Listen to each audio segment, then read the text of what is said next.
नमस्कार. हवामान अंदाज आणि बातम्या या आपल्या यूट्यूब चॅनलमध्ये मी किरण वाघमोडे तुम्हा सर्वांचं स्वागत करतो. आज 20 मे सायंकाळचे 6 वाजलेत आणि आत्ता आपण पाहूयात की आज रात्री आणि उद्या राज्यातील हवामान कसे राहील, कुठे पाऊस होईल, मान्सूनबाबत काय अपडेट्स आहेत, सविस्तर आपण पाहणार आहोत.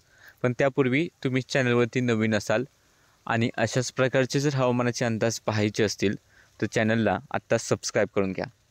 सर्वात प्रथम काल सकाळच्या 8:30 ते आज सकाळच्या 8:30च्या काय पाऊस सरी झाल्या, त्यात अहिल्यानगरच्या काही ठिकाणी मुसळधार पाऊस झाला. नाशिक, धुळे, नंदुरबारकडे सुद्धा जोरदार पाऊस झाला.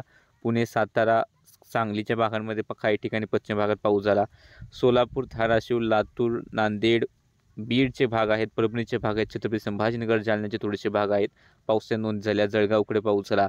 त्यानंतर अकोला, अमरावती, वर्धा, वाशिम, नागपूरचे काही भाग, यवतमाळच्या काही भागांमध्ये पाऊस झाला आणि कोकण किनारपट्टीला सुद्धा पावसाच्या सरी पाहायला मिळाल्या. तापमान जर पाहिलं तर राज्यात सर्वाधिक तापमान चंद्रपूरमध्ये 41.6 होतं. त्याखालोखाल नागपूर 41 अकोला 40.8, अमरावती 40.4. बाकी राज्यात खास करून मध्य महाराष्ट्र, कोकणात तापमान सरासरी खूप कमी पाहायला मिळतंय. आणि सध्याची जर स्थिती पाहिली की आता लवकरच एक उंचावरील हवेची चक्र स्थिती या ठिकाणी कर्नाटक किनारपट्टीला अरबी समुद्राच्या शेजारी बनताना दिसते.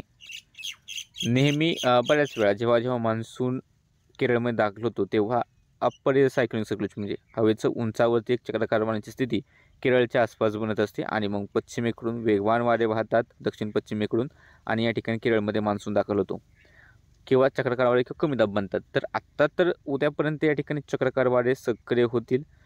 त्यानंतर परवापर्यंत कमी दाबाचं क्षेत्र या ठिकाणी तयार होईल कर्नाटक किनारपट्टीच्या जवळच आणि आपल्या गोवाच्या भागाच्या आसपास आणि मान्सून 4 ते 5 दिवसात केरळमध्ये पोहोचेल असा अंदाज हवामान विभागाने वर्तवला आहे. आपण तुम्हाला आठवत असेल तर 25 मे आणि अधिक वजा 3 दिवस मान्सून दाखल होऊ शकतो असं कळवलं. तर 25 मेच्या अगोदर 3 दिवस म्हणजे 22 तारखेपर्यंत किंवा मग 28 तारखेपर्यंत मान्सून दाखल होण्याची शक्यता होती. तर यंदा हा वेळ अगोदर मान्सून येतोय. साधारणतः ही आता कमी दाब बनल्यानंतर मान्सूनचे वारे या ठिकाणी वाहतील. 3-4 दिवसात मान्सून केरळमध्ये दाखल होणार आहे. बाकी राज्यात बहुतांश ठिकाणी ढगाळ वातावरण कारण पूर्वेकडून बाष्प येते कारण पूर्वेकडे सुद्धा एक चक्राकार वाऱ्याची स्थिती आहे आणि बऱ्याच प्रमाणात बाष्प राज्यात पोहोचते. वादळी वारे सुद्धा आज बऱ्याच ठिकाणी पाहायला मिळाले. काही ठिकाणी पाऊस झाला. पुणे शहराच्या आसपास जोरदार वादळी वाऱ्यासह पावसाच्या सरी बरसलेल्या आहेत आणि आत्ता वर्धा, नागपूरचे काही भाग आहेत. त्यानंतर जालना, बीड, परभणी, हिंगोली, लातूर, नांदेडकडे पाऊस झाला. नंतर धाराशिव, सोलापूर, सांगली, कोल्हापूर, सातारा, पुण्यामध्ये पावसाचे ढग आहेत. ठाणे, रायगड, रत्नागिरी, सिंधुदुर्ग, गोव्याकडे सुद्धा पावसाचे ढग दाटलेले आहे. त्यासोबतच या ठिकाणी विजापूरकडे सुद्धा पावसाचे ढग थोडेसे दाटलेत आणि जे काही ढगांची वाटचाल आहे ती जवळपास पश्चिम किंवा थोडंसं दक्षिण पश्चिम किंवा थोडंसं उत्तर पश्चिम अशा प्रकारे ढगांची वाटचाल आहे. त्यामुळे आजही रात्रीचा जर अंदाज पाहिला तर रत्नागिरी, सिंधुदुर्ग मुसळधार पाऊस तरी बरसणार आहे. तर रत्नागिरीच्या आसपास पाऊस सुरू झाला आहे. इकडे साधारणतः वेंगुर्ला असेल, कणकवली असेल, कुडाळ असेल या ठिकाणी मुसळधार पावसाच्या सरी चालू झाल्यात आणि या सरी रात्रभर राहतील. म्हणजे मुसळधार तर काही ठिकाणी अतिमुसळधार पाऊस कोकण किनारपट्टीला राहील. रायगड, ठाणे, पालघरच्या कल्याण, डोंबिवलीच्या आसपास, ठाणेच्या आसपास, त्यानंतर मुंबई शहराच्या आसपासही पाऊस होण्याची शक्यता रात्रीसाठी आहे. नाशिक शहराच्या आसपास भाग आहे. दिंडोरीच्या आसपास, इगतपुरीच्या आसपासही रात्री पाऊस होईल. नाशिकच्या इतर ठिकाणी सुद्धा पाऊस झालेला आहे. पुण्यात बऱ्याच ठिकाणी पाऊस झाला आणि आता हलक्या पावसाचे ढग पुण्याच्या पश्चिमवर्ती जिथं जवळपास सर्व तालुके आहेत त्या ठिकाणी दाटलेले आहेत.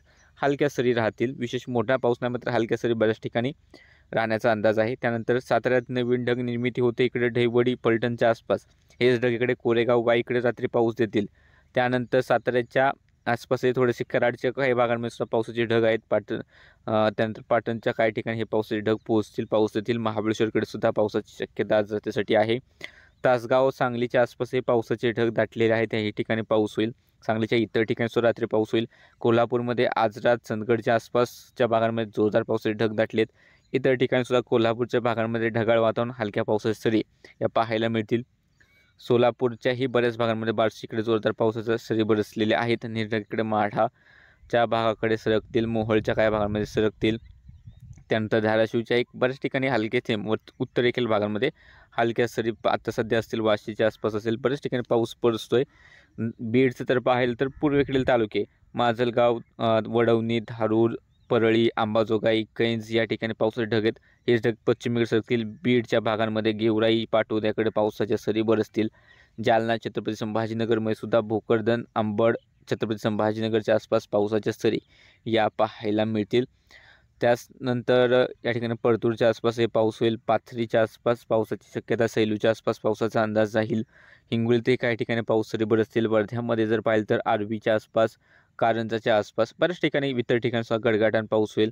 नागपूरमध्ये सुद्धा नरखेडच्या आसपासच्या भागांमध्ये पावसाच्या सरी बरसतील. हेच ढग अमरावतीकडे सरकतील. अमरावतीच्याही भागांमध्ये पाऊस होईल. यवतमाळकडे पावसाच्या सरी बरसतील. नागपूरच्या इतर ठिकाणी थोडासा पाऊस अपेक्षित आहे. या व्यतिरिक्त ही राज्यात इतर ठिकाणी पाऊस होऊ शकतो, पण सध्या जी शक्यता सांगितली त्या ठिकाणी दाट शक्यता दिसते, म्हणून त्यांची जास्त अपडेट्स देण्यात आलेले आहेत. उद्याचा अंदाज पाहिला तर नाशिक, अहिल्यानगर, छत्रपती संभाजीनगर, बीड, सोलापूर, धाराशिव, लातूर, नांदेडच्या काही भागांमध्ये मेघगर्जनेसह मध्यम तर काही ठिकाणी मुसळधार पाऊस सरी राहतील. सिंधुदुर्ग, रत्नागिरी, गोव्याच्याही किनारपट्टीच्या भागांमध्ये मुसळधार ते अतिमुसळधार पाऊस सरींची शक्यता राहील. त्यानंतर ठाणे, पालघर, रायगडचे काही भाग आहेत. पुणे, सातारा, सांगलीचे काही भाग असतील. नंतर धुळे, नंदुरबार, जळगाव, हिंगोली, यवतमाळ, बुलढाणा, अकोला, अमरावती, चंद्रपूरच्याही काही ठिकाणी मेघगर्जनेसह मध्यम तर काही ठिकाणी मुसळधार पाऊस सरींची शक्यता राहील. कोल्हापूरचा भाग असेल, नागपूर, वर्धा, भंडारा, गोंदिया, गडचिरोलीचा भाग असेल, याही ठिकाणी मेघगर्जनेसह मध्यम पाऊस सरी राहतील. नंदुरबारच्या एक दुसऱ्या ठिकाणी गडगडाटाने हलका पाऊस होऊ शकतो.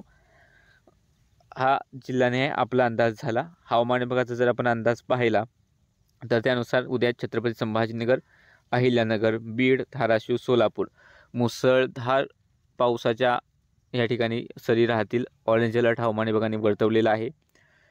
त्यानंतर सातारा घाट, कोल्हापूर घाट, रत्नागिरी आणि सिंधुदुर्ग मुसळधार ते अतिमुसळधार पावसाचा ऑरेंज अलर्ट आहे. कोल्हापूरच्या पूर्व भागात मुसळधार पावसाचा ऑरेंज अलर्ट. त्यानंतर सातारा पूर्व, सांगली, पुणे पूर्व, पुणे पश्चिम, नाशिक पूर्व, नाशिक पश्चिम, त्यानंतर इकडे ठाणे, मुंबई आणि रायगड या जिल्ह्यांमध्ये हवामान विभागाने मुसळधार पावसाचा येलो अलर्ट दिला आहे. पालघरचे भाग असतील, धुळे, नंदुरबार, जळगाव, जालना, परभणी, लातूर, नांदेड, त्यानंतर हिंगोलीचा भाग असेल, वाशिम असेल, बुलढाणा, अकोला, अमरावती, वर्धा, नागपूर, भंडारा, गोंदिया, गडचिरोली, चंद्रपूर, यवतमाळ याही ठिकाणी उद्या पावसाचा येलो अलर्ट आहे. आणि रात्रीचं सांगायचं झालं की यवतमाळच्याही काही भागांमध्ये, यवतमाळ, चंद्रपूरच्याही काही भागांमध्ये रात्री मेघगर्जनेसह पाऊस बरसणार आहे. तापमान जर पाहिलं तर विदर्भ थोडासा तापलेला आहे. अकोला, चंद्रपूर, नागपूर, विदर्भातील बहुतांश भागांमध्ये तापमान 40 ते 42 अंश सेल्सिअस. त्याला लागून असलेला मराठवाडा, नांदेड आणि हिंगोली 40 ते 42 अंश सेल्सिअस. जळगाव आणि नंदुरबारकडे सुद्धा तापमान काही ठिकाणी 40 ते 42 अंश सेल्सिअस दरम्यान राहील. बाकी कोकण, मध्य महाराष्ट्रातील बहुतांश भागांमध्ये तापमान 32 ते 34 अंश सेल्सिअस दरम्यान राहण्याचा अंदाज आहे. सध्याच्या अपडेटमध्ये इतकंच. दररोजच्या हवामानाचे अंदाज पाहण्यासाठी चॅनल सबस्क्राईब करा. व्हिडिओ लाईक आणि शेअर करायला विसरू नका.